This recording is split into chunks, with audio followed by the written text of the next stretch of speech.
Salam dəyərli izləyicilər. Bugünkü videomuzda sizə İzlandiya dövləti haqqında danışacağam. Gəlin çox uzatmadan videomuza keçək. Orası həm cənnət, həm cəhənnəmdir. Həm yuxu, həm də kabus. Bəli, təbii ki də İzlandiyadan danışıram. Onun ləqəbi Ateş və Buzun əfəndisidir. Okeanın ortasında qar, buz və ateşin arasında yerləşən kiçik, amma danışılacaq çox şey olan bir ölkə. Həm gözəl, həm də qorxulu tərəfləri ilə bu dünyanın bir hissəsi olmadığı aydın olur. Bura bir Viking adasıdır. Soyuq dənizlərin ortasında tək bir ada dövləti olan İzlandiya cəmi 360 min əhaliyə malikdir. Bu xüsusiyyəti ilə dünyanın ən seyrək əhalili yerlərindən biridir. Ölkədə heç bir ordu yoxdur, düz eşitdiniz. Bu ölkənin silahlı qüvvələri mövcud deyil. Onsuz da dünyanın ən təhlükəsiz ölkəsi hesab olunan İzlandiyada belə bir ehtiyac yoxdur. Baş nazirin iqamətgahının heyətində hətta hasar da yoxdur. Ordusu olmadan NATOya üzv olan yeganə ölkədir. Polis əməkdaşları silah daşımır. Hətta polislik İzlandiyada darıxdırıcı peşə sayılır. Ölkədəki həbsxanalarda cəmi 127 məhbus var. Əhalinin 1/3, yəni 120 min nəfər silah sahibidir. Amma buna baxmayaraq cinayət səviyyəsi çox aşağıdır. 2016-cı il Qlobal Sülh İndeksinə əsasən İzlandiya dünyanın ən dinc ölkəsi kimi tanınıb. İzlandiyanın kəşfi təsadüfən bu torpaqlara yolu düşən müxtəlif insanların sayəsində olub. Lakin buraya ilk dəfə məqsədli şəkildə yelkən açan şəxs Vikings serialından tanıdığınız Floki idi. Məşhur bir Viking olan Floki qışı burada keçirib və adaya İzlandiya adını da o verib. Daha sonra xüsusilə 874-cü ildən etibarən ilk məskunlaşanlar addımlarını atmağa başlayıblar. Xüsusilə Norveç Vikinglərinin məskunlaşdığı bu ölkədə həmin mədəniyyəti bugün də açıq şəkildə görmək mümkündür. Ölkə tam mənasıyla vizual bir cənnətdir. İzlandiyanın böyük hissəsi vulkanikdir. Burada 200 vulkan var və onların bir çoxu hələ də püskürməyə hazır vəziyyətdədir. Maraqlıdır ki, bütün aktiv vulkanlara qadın adlar verilib. Bu kiçik ölkədə düz 10 min şəlalə mövcuddur. Həm bu şəlalələrdən, həm də yeraltı isti su mənbələrindən İzlandiyanın elektrik enerjisinin %100-ü əldə olunur. Yəni kömür və ya neft kimi təbiətə zərər verən heç bir mənbədən istifadə edilmir. Buna görə də İzlandiya dünyanın ən təmiz havasına sahib ölkə sayılır. Bağışlayın, yalnız hava deməyək, ən təmiz su, ən təmiz mühit İzlandiyadadır. Vulkanik ada olması və geyzerlərlə zənginliyi səbəbindən addım başı isti su hovuzlarına rast gəlmək mümkündür. İzlandiyalılar üçün bu hovuzlar həm istirahət, həm də ünsiyyət məkanıdır. Yay-qış bu hovuzlarda insanlar uzun və zövqlü vaxt keçirirlər. Hətta bəzən donma dərəcəsindəki suya girib dərhal sonra qaynaq suya keçirlər. İsti su mənbələri o qədər çoxdur ki, ailələr çöldə yemək bişirmək istəyəndə yeməkləri torpağa bastıraraq təbii şəkildə bişirirlər. Budur cəhənnəm tərəfi, yeraltı ateş və enerjidən gəlir.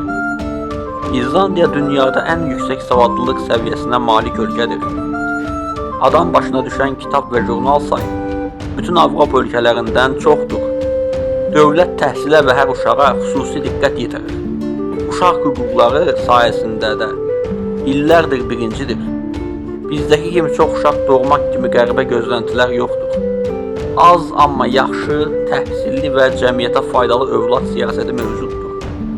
Hər uşağın məktəbdən sonra idmanla məşğul olması üçün dövlət adam başına $500 ödəyir.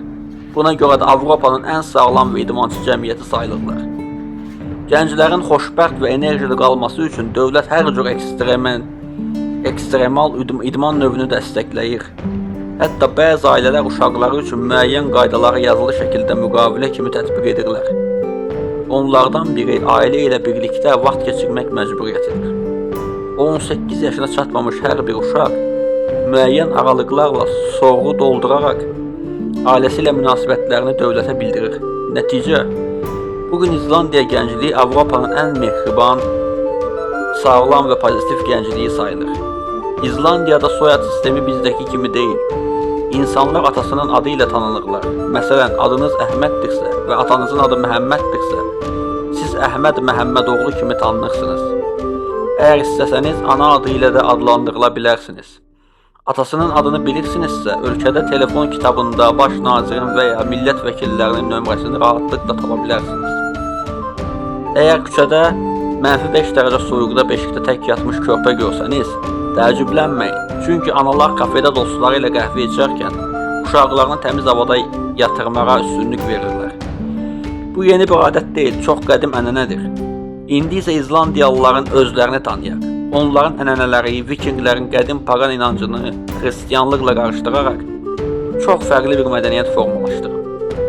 Əhalinin demək olar ki, hamısı xristian olsa da gənc nəsildə ateist və pagan inancları sürətlə yayılır. Xristianlıq və pagan inancı bir-birinə o qədər qarışıb ki, əhalinin %80-i elflərə və cücələrə inanır. Bu səbəbdən bir çox evin bağçasında mistik varlıqlar üçün kiçik evlər tikilib. Hətta yol işləri görülərkən belə orada yaşadığına inanılan ruhları narahat etməmək üçün bəzi daşlara və mağaralara toxunulmur. Yəni evə köçəndə bərəkət və rifah gətirsin deyə evə əvvəlcə çörək və duz gətirilir.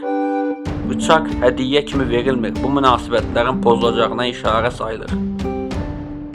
İzlandiyalılar soyuq iqliminin isti insanları kimi təsvir olunsa da, turistlər onları bir qədər sərt hesab edirlər. Amma onlar ailə, dostluq və təbiətə çox böyük hörmətlə yanaşırlar. Kimsə çöp atsa və ya sahili çirkləndirsə, dərhal sərt reaksiya verirlər. Çünki bu ölkə dünyanın ən təmiz ölkəsi sayılır. İzlandiya iqtisadiyyatının əsası balıqçılıq və balıq məhsullarıdır. İxracın %70-i balıq məhsullarından ibarətdir. İqlimə görə kənd təsərrüfatı çox zəifdir. Buna görə də pomidor və digər meyvə tərəvəzlər xaricdən əsasən Hollandiya kimi ölkələrdən alınır. Bu səbəbdən onların mətbəxi əsasən ət və balıq yeməklərindən ibarətdir. Həm ət, həm də balıq dünyanın ən keyfiyyətlisi hesab olunur. Qaynar yeraltı sularda və ya vulkanik torpaqda təbii şəkildə bişirilən yeməklər İzlandiyaya xasdır.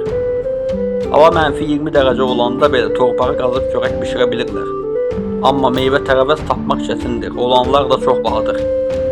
İzlandiya Avropa Birliyinə üzv deyil, lakin bir neçə Avropa ölkəsi ilə birgə iqtisadi zona yaradıblar. İzlandiyanın Ateş və Buzun Əfəndisi adını almasının səbəbi həm buz kimi soyuq iqlimi, həm də vulkanik cəhənnəm kimi coğrafiyasıdır. Ölkənin şimalı çox soyuq olsa da, cənub hissəsində yayda insanlar çimərliklərdə dənizə girib günəşlənirlər. Tarixdə ölçülən ən aşağı istilik -39 dərəcə, ən yüksək isə -29 dərəcə olub. Küçələrin çoxu buzlanmaya qarşı altdan isitmə sistemi ilə təmin olunub. Bu möcüzəvi təbiət sayəsində Üzüklərin Hökmdarı və Taxt oyunları kimi məşhur filmlərin bir çox səhnəsi məhz burada çəkilib. İzlandiyaya yolunuz düşsə, bu dünya deyil, başqa bir planetdir deməyinizə zərrə qədər şübhə yoxdur. İzlandiya xalqı Allah ölkəmizdən uzaq eləsin, LGBT hüquqları baxımından da çox tolerantdır. Dünyanın ilk homoseksual baş nazirlərindən biri də məhz İzlandiyadan olub. Ölkədə dəmir yolu yoxdur, amma bir çox insanın şəxsi kiçik təyyarəsi var. Buna görə hər yerdə kiçik uçuş zolaqları görmək mümkündür. Hava şəraiti 5 dəqiqədə bir dəyişsə də, xalq artıq buludlara baxıb necə davranacağını o qədər yaxşı bilir ki, bu onları narahat etmir. Və indi çox maraqlı bir fakt, İzlandiyada ağcaqanad yoxdur. Təxminən 1300 növ həşərat növü var, amma bir dənə də olsun ağcaqanad yoxdur. Bu mənə ən çox sevindirən tərəfdir. Həm təbiəti qoruyurlar, həm də ağcaqanadlardan azaddırlar. Düşünürəm ki, biz onların təbiət sevgisindən və həyat tərzindən çox şey öyrənməliyik. Xüsusən də bizdə dənizə zibil atan və göl kənarında qab yuyan insanları gördükdə İzlandiyalıların təmizliyinə heyran qalmamaq mümkün deyil. Dövlət xalqın xoşbəxtliyini arttırmaq üçün küçələri və prospektləri rəngbərəng bəzəyir. Çünki uzun qış aylarında günlərlə günəş doğmur və ya 18 gün boyunca batmır. Belə hallarda insanların ruh halı yüksək tutmaq çox vacibdir. Hətta piyada keçidlərinin bəziləri 3 ölçülü və maraqlı formalarda çəkilərək həm insanları güldürür, həm də sürücülərin diqqətini çəkir. Və nəhayət bu videonun sonuna gəlmişkən dünyanın ən gözəl gecələrinin bəzilərinin də məhz orada yaşandığını unutmayaq. Çünki İzlandiya şimal işıqlarının ölkəsidir. Bu mənzərəyə bir baxın. Bu gözəl və maraqlı məlumatları sizinlə bölüşdükdən sonra videomuzun da sonuna gəldik.